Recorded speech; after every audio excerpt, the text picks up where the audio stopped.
This week, I will also end the government policy of trying to socially engineer race and gender into every aspect of public and private life.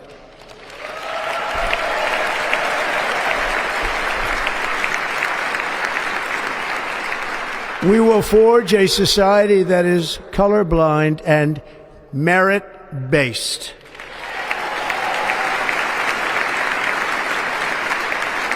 As of today, it will henceforth be the official policy of the United States government that there are only two genders, male and female. So on the 21st of January 2025, Donald J. Trump was inaugurated as the President of the United States of America. And during his inauguration speech, as you've seen there, he's talking about certain aspects of society and the society that he envisaged to build in America. And I think that's a great thing, that a leader has got that sort of a clarity and intent. Hopefully he accomplishes what he wants to accomplish in terms of his leadership with the time that has been allotted these 4 years. So here's the thing. These issues of social engineering, whereby everything in our lives, and I can relate to this in South Africa, that there are a lot of things that we struggle with, and for some reason we always come back to race, sometimes to gender and all of that, and he calls it in his country that social engineering, and it's so prevalent in America, whereby they talk about systemic racism and things like that. And not to say that bad things haven't happened in the past, but the truth of the matter is that they're hopping on the race thing, and politicians are very good at using this against us as people to divide us. You know, white parties, black parties, representing only the black child, or certain organization that represents people of a different race, and saying that we are representing the people of our culture, so to speak. And those type of things, those type of talks, they are a fertile ground for continue to divide us, even in situations whereby exclusion in terms of language, like in this institution we only offer this language because we want to preserve our culture.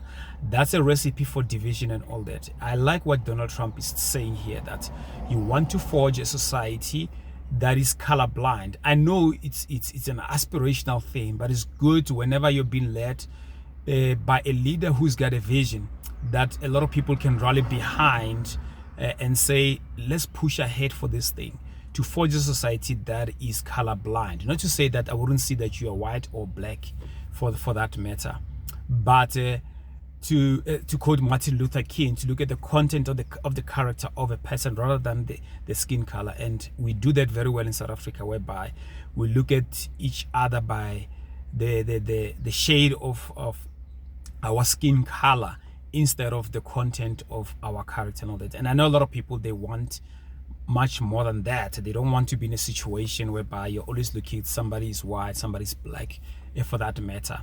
And I believe we are in the majority of those people who want to build a good, cohesive society, as it were. And the other aspect of his speech, where he speaks about there are only two genders in America, it will be a government policy. I think that's very, very important. It's a very, very sensitive topic, as it were. But when you look in America, whereby people, they identify as many things, that's the trend in the world today, and whereby you find men wanting to participate in women's sport. I don't know if some of you guys have seen some of those videos, like this boxer who's a male now identifies as a woman, is beating up women in women's sports. Or somebody who never used to win any races in swimming, I forgot the guy's name in America, and he gets to identify as a woman, and all of a sudden he breaks records because he's competing against women and all that. He's got all those advantages, as it were, physical attributes of a man, because he is a man. And it might not be a big issue now in South Africa, but because America sets the tone of what happens in the world, eventually you will get here, even though Africa is a very conservative, continent. So I think it's something that we need to watch out for. There isn't anything inherently wrong by him saying there are only two genders. I know other people say you're homophobic and all of that. People, they can identify whichever way and all of that. And perhaps we can do that. But there must be some sort of a limitation. Opportunities cannot be taken away from girls because a man has decided, like, now I feel like I'm a woman, or whatever the case may be, whatever the cost may be for him to identify as that.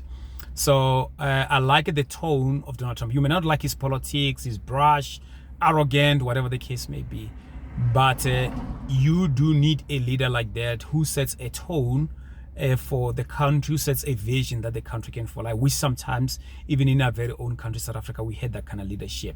So tell me what you think about this. I want to hear your thoughts. I know he brought us some very sensitive stuff, but it's good. Let's have difficult conversation about sensitive stuff as well. So I can't wait to see how his presidency pans out. And yeah, perhaps what we can learn from it as well as South Africa.